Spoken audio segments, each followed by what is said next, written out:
Friends, welcome back to RV tailoring and Aari embroidery. ಇವತ್ತಿನ ವಿಡಿಯೋದಲ್ಲಿ chain ಸ್ಟಿಚ್ಚಿಂದ ಈ ಡಿಸೈನನ್ನು ಹೇಗೆ ಕವರ್ ಮಾಡೋದು ಅಂತ ತೋರಿಸ್ಕೊಡ್ತಿದ್ದೀನಿ. ನೆಕ್ಸ್ಟ್ ವಿಡಿಯೋಗಳಲ್ಲಿ ಈ ಒಳಗಡೆ ಎಲ್ಲ ಫಿಲ್ ಮಾಡಿ ಫ್ಲವರ್ ಡಿಸೈನನ್ನು ಹೇಗೆ ಮಾಡೋದು ಅಂತ ತೋರಿಸ್ಕೊಡ್ತೀನಿ. ಈಗ ನೀವು ಸ್ಟಾರ್ಟಿಂಗ್ ಇದರಲ್ಲಿರೋದ್ರಿಂದ ಈ ರೀತಿ ಶೇಪ್ಗಳೆಲ್ಲ ಬಂದಾಗ ಯಾವ ರೀತಿ ನಾವು ಚೈನ್ ಸ್ಟಿಚ್ಚನ್ನು ಇದನ್ನು ಹಾಕಿ ಇದನ್ನು ಕವರ್ ಮಾಡುವಂಥದ್ದು ಅಂತ ಈ ವಿಡಿಯೋದಲ್ಲಿ ತೋರಿಸ್ಕೊಡ್ತಿದ್ದೀನಿ. ಹಾಗಿದ್ರೆ ಈ ವಿಡಿಯೋನ ಶುರು ಮಾಡೋಣಲ್ಲ. ಈ ರೀತಿಯೆಲ್ಲ ನೀವು ಪ್ರಾಕ್ಟೀಸ್ ಮಾಡೋದ್ರಿಂದ ತುಂಬ ಬೇಗ ನೀವು ಬೇರೆ ಬೇರೆ ಡಿಸೈನ್ಸನ್ನು ಕಲಿಯೋದಕ್ಕೆ ಅನುಕೂಲ ಆಗುತ್ತೆ. ಅದಕ್ಕೋಸ್ಕರ ತೋರಿಸ್ಕೊಡ್ತಿದ್ದೀನಿ.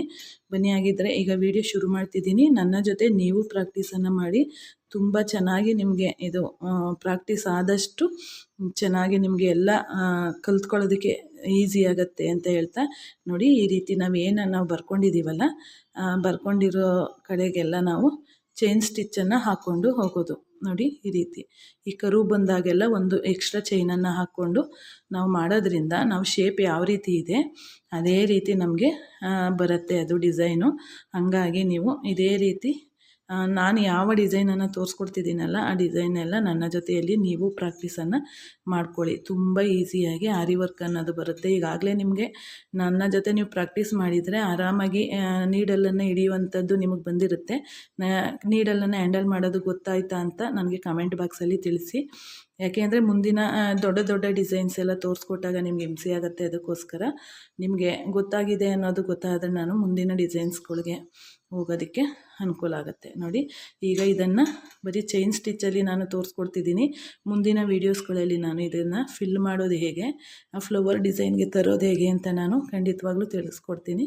ನೀವು ಯಾವ ರೀತಿ ಪ್ರಾಕ್ಟೀಸನ್ನು ಮಾಡಿ ನಿಮ್ಮ ಸಪೋರ್ಟ್ ಹೇಗಿದೆ ಅದ್ರ ಮೇಲೆ ನಾನು ಈ ಡಿಸೈನ್ಸ್ಗಳನ್ನು ತೋರಿಸ್ಕೊಡ್ತಾ ಹೋಗ್ತೀನಿ. ನೋಡಿ ಆದಷ್ಟು ನನ್ನ ಜೊತೆಯಲ್ಲಿ ನೀವು ಪ್ರಾಕ್ಟೀಸ್ ಮಾಡೋದಕ್ಕೆ ಟ್ರೈ ಮಾಡಿ. ಎಷ್ಟು ಪ್ರಾಕ್ಟೀಸ್ ಮಾಡ್ತೀರಾ ಅಷ್ಟು ನೀವು ಚೆನ್ನಾಗಿ ವರ್ಕನ್ನು ಮಾಡೋದಕ್ಕೆ ಕಲಿಯೋದಕ್ಕೆ ಅನುಕೂಲ ಆಗುತ್ತೆ. ಹಾಗಾಗಿ ನೋಡಿ ಈ ರೀತಿ ಮಾಡ್ಕೊಳ್ಳುವಂಥದ್ದು. ನೋಡಿ ಶೇಪು ಯಾವ ರೀತಿ ಬರ್ತಿದೆ ಅಂತ. ಇದೇ ರೀತಿ ನೀವು ನಾನು ಯಾವ ರೀತಿ ಮಾಡ್ತಿದ್ದೀನಿ ವಿಡಿಯೋ ಆನ್ ಮಾಡಿ ಇಟ್ಕೊಂಡು ನೀವು ಪ್ರಾಕ್ಟೀಸನ್ನು ಮಾಡ್ಕೊಳ್ಳಿ. ನೀವು ಪ್ರಾಕ್ಟೀಸ್ ಮಾಡಿ ನಿಮಗನ್ನಿಸುತ್ತೆ, ಏನನ್ನಿಸುತ್ತೆ ಅಂದರೆ ನಿಮಗನ್ನಿಸುತ್ತೆ ನೋಡಿದ ತಕ್ಷಣ ಈಸಿ ಇದೇನು ಮಾಡಿಬಿಡ್ಬೋದು ಅಂತ. ಅದಕ್ಕೆ ನಾನು ಹೇಳುವಂಥದ್ದು, ಅನಿಸೋದು ಬೇರೆ, ನಾವು ಮಾಡೋದೇ ಬೇರೆ. ನೋಡಿದ ತಕ್ಷಣ ನನಗೂ ಅನಿಸುತ್ತೆ, ಸ್ಟಾರ್ಟಿಂಗಲ್ಲಿ ಅನ್ನಿಸ್ತಿತ್ತು ಈ ಡಿಸೈನ್ ಏನು ನಾವು ಮಾಡಿಬಿಡ್ಬೋದು ಅಂಥೇಳಿ. ಅದು ಹಂಗಾಗೋದಿಲ್ಲ.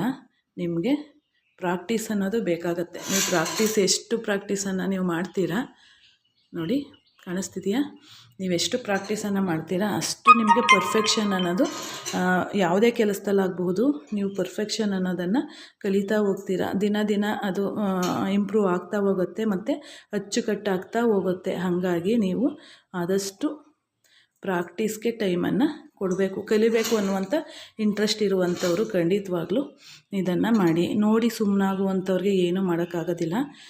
ಕೆಲವರು ಇಲ್ಲಿ ಸ್ವಲ್ಪ ಆನ್ ಮಾಡ್ತೀರಾ, ನೋಡ್ತೀರಾ, ಪುನಃ ಫುಲ್ ನೋಡೋದಕ್ಕೆ ಹೋಗೋದಿಲ್ಲ, ಇಂಟ್ರೆಸ್ಟೇ ತೋರಿಸೋದಿಲ್ಲ. ಹಂಗಾದಾಗ ನೀವು ಕಲಿಯೋದಕ್ಕೆ ಆಗೋದೇ ಇಲ್ಲ. ಹಾಗಾಗಿ ನಿಮಗೆ ಕಲಿಬೇಕು ಅನ್ನುವಂಥ ಇಂಟ್ರೆಸ್ಟ್ ಇರುವಂಥವ್ರಿಗೆ ಫಸ್ಟು ನಮಗೆ ಇಂಟ್ರೆಸ್ಟ್ ಬೇಕಾಗತ್ತೆ. ಇಂಟ್ರೆಸ್ಟ್ ಇದ್ದರೆ ನಮಗೆ ಅದು ನಾವು ಕಲಿಯೋದಕ್ಕೆ ಸಾಧ್ಯ. ಹಾಗಾಗಿ ನೀವು ಆದಷ್ಟು ಈ ರೀತಿ ಎಲ್ಲ ಪ್ರಾಕ್ಟೀಸನ್ನು ನನ್ನ ಜೊತೆ ಪ್ರಾಕ್ಟೀಸನ್ನು ಮಾಡೋದಕ್ಕೆ ಟ್ರೈ ಮಾಡಿ. ಆದಷ್ಟು ದಿನಕ್ಕೆ ಒಂದು ಅರ್ಧ ಗಂಟೆ ನೀವು ಪ್ರಾಕ್ಟೀಸ್ ಮಾಡಿದ್ರು ನಿಮಗೆ ಸಾಕಾಗತ್ತೆ. ನಾನು ಬೇಸಿಕ್ ಹೇಳಿದ್ನಲ್ಲ, ಈ ಚೈನ್ ಸ್ಟಿಚ್ ಏನಿದೆ ಆ ಚೈನ್ ಸ್ಟಿಚ್ಚಲ್ಲಿ ನೀವು ಬೇಸಿಕನ್ನು ಕಲ್ತ್ಕೋಬೋದು. ಅದೇ ಮೇನ್ ಬೇಸಿಕಲ್ಲಿ ನಮಗೆ ಬರುವಂಥದ್ದು. ಈಗ ನೋಡಿ, ಈಗ ಇದೆಲ್ಲನೂ ಸೇರಿಸಿ ನಾನು ಒಂದು ರೌಂಡನ್ನು ಕೊಡ್ತೀನಿ. ಈ ರೀತಿ ಕೊಡ್ತೀನಿ. ಚೈನ್ ಸ್ಟಿಚ್ಚಲ್ಲಿ ಯಾವ ರೀತಿ ನಾವು ಇದು ಕರುಗಳೆಲ್ಲನೂ ಫಿಲ್ ಮಾಡೋದು ಅಂತೇಳಿ ನೋಡಿ, ಈ ರೀತಿ ಮಾಡಿಕೊಂಡ್ರೆ ಇದು ಒಂದು ಶೇಪಿಗೆ ಬರುತ್ತೆ. ಈಗ ನಾನು ನೆಕ್ಸ್ಟ್ ವೀಡಿಯೋಸ್ಗಳಲ್ಲಿ ಇದು ನಮಗೆ ಪ್ರಾಕ್ಟೀಸ್ ಚೆನ್ನಾಗಿ ಗೊತ್ತಾಯಿತು ಅಂತ ನೀವು ಕಮೆಂಟಲ್ಲಿ ತಿಳಿಸಿದ್ರೆ ಇದೆಲ್ಲ ಫಿಲ್ ಮಾಡುವಂಥದ್ದೆಲ್ಲ ನಾನು ತೋರಿಸ್ಕೊಡ್ತಾ ಹೋಗ್ತೀನಿ. ಇನ್ನೂ ಸುಮಾರು ಶೇಪ್ಗಳೆಲ್ಲ ತೋರಿಸ್ಬೇಕು. ತುಂಬ ಚೆನ್ನಾಗಿ ನಿಮ್ಗೆ ಅರ್ಥ ಮಾಡಿಸಿ ಆನಂತರ ಮುಂದಿನ ಕ್ಲಾಸ್ಗಳಿಗೆ ಹೋದರೆ ನಿಮ್ಗೆ ಬೇಗ ಕಲ್ತ್ಕೊಳ್ಳೋದಕ್ಕೆ ಈಸಿ ಆಗುತ್ತೆ. ನೋಡಿ ಲಾಕನ್ನು ಈಗ ಮಾಡಿಕೊಂಡೆ. ಈಗ ಲಾಕ್ ಆಯಿತು. ಈಗ ನೋಡಿ ಝೂಮ್ ಮಾಡಿ ತೋರಿಸ್ತಿದ್ದೀನಿ ಎಷ್ಟು ಚೆನ್ನಾಗಿ ಬಂದಿದೆ ಅಂತ. ಇದನ್ನು ಅಷ್ಟೇ ನೀವು ನೋಡ್ತಾ ನನ್ನ ಜೊತೆ ನೀವು ಪ್ರಾಕ್ಟೀಸನ್ನು ಮಾಡಿಕೊಂಡ್ರೆ ತುಂಬ ಈಸಿಯಾಗಿ ಬಂದುಬಿಡುತ್ತೆ. ಈಗ ಈ ವಿಡಿಯೋ ನೋಡಿದ್ರಲ್ಲ, ನಿಮ್ಮ ಅನಿಸಿಕೆ ಅಭಿಪ್ರಾಯನ ಕಮೆಂಟ್ ಬಾಕ್ಸಲ್ಲಿ ತಿಳಿಸಿ. ಮುಂದಿನ ಇನ್ನೊಂದು ವಿಡಿಯೋದೊಂದಿಗೆ ಭೇಟಿಯಾಗ್ತೀನಿ ಫ್ರೆಂಡ್ಸ್. ಧನ್ಯವಾದಗಳು. Thank you for watching. Thank you.